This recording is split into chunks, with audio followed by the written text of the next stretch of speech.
नमस्कार मित्रांनो, आज आपण आपल्या आजच्या या व्हिडिओ चॅनलमध्ये बघणार आहोत की सोन्याचे दर खाली घसरतील की आणखी चढतील याबद्दल आपण सविस्तर जाणून घेणार आहोत। मित्रांनो, अक्षय तृतीयेचा योग, त्यात विवाहाचा हंगाम बघता आणि सोन्याच्या वाढलेल्या किमती लक्षात घेता काही लोक भलेही बोलत असतील की सोने खरेदी शक्य नाही, परंतु सोनाराच्या दुकानातील गर्दी मात्र वेगळेच चित्र दर्शविते।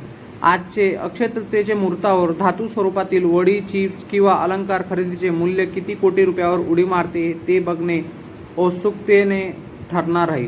कारण मित्रांनो, विनायक मुदतील आणि अमेरिकेचे फेडरल रिझर्व्ह बँकच्या व्याजदराबाबतचे धोरण, अमेरिकन आणि इराण, इस्रायल, लेबनचे तसेच रशिया युक्रेन युद्ध यामुळे इतर देशांमध्ये केंद्रातील बँकांकडे वेळोवेळी केली जाणारी सोने खरेदी या पार्श्वभूमीवर सोन्याच्या दरात भविष्याचा सुद्धा वाढच होणे अपेक्षित आहे।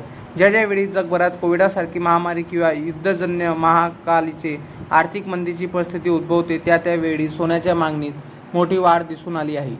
तसे मित्रांनो, आता सध्या 1,57,000 म्हणजे 1,57,000 लाखाच्या आसपास असलेला सोन्याचा दर नजीकच्या भविष्यात मात्र 1,38,000 म्हणजे तो 1.32 लाखापर्यंत खाली येण्याची शक्यता वर्तवण्यात येत आहे। एकीकडे सोन्याच्या उत्पादनात होत असलेली घट आणि अधिक देशाच्या केंद्रीय बँकेकडून सोन्याच्या खरेदी होत असलेली वाढ सोन्याच्या दरात नक्कीच वृद्धी करणार आहे, परंतु काही निवडक देशांमध्ये गंगाजवळील राखीव सोने विकावे लागत आहे। या पार्श्वभूमीवर भारतात सोन्याचा दर यावर्षी 1,65,000 रुपयापर्यंत चढू शकतो, मात्र डॉलरच्या तुलनेत रुपया सशक्त झाल्यामुळे 1,28,000 लाखापर्यंत खाली पण उतरू शकतो।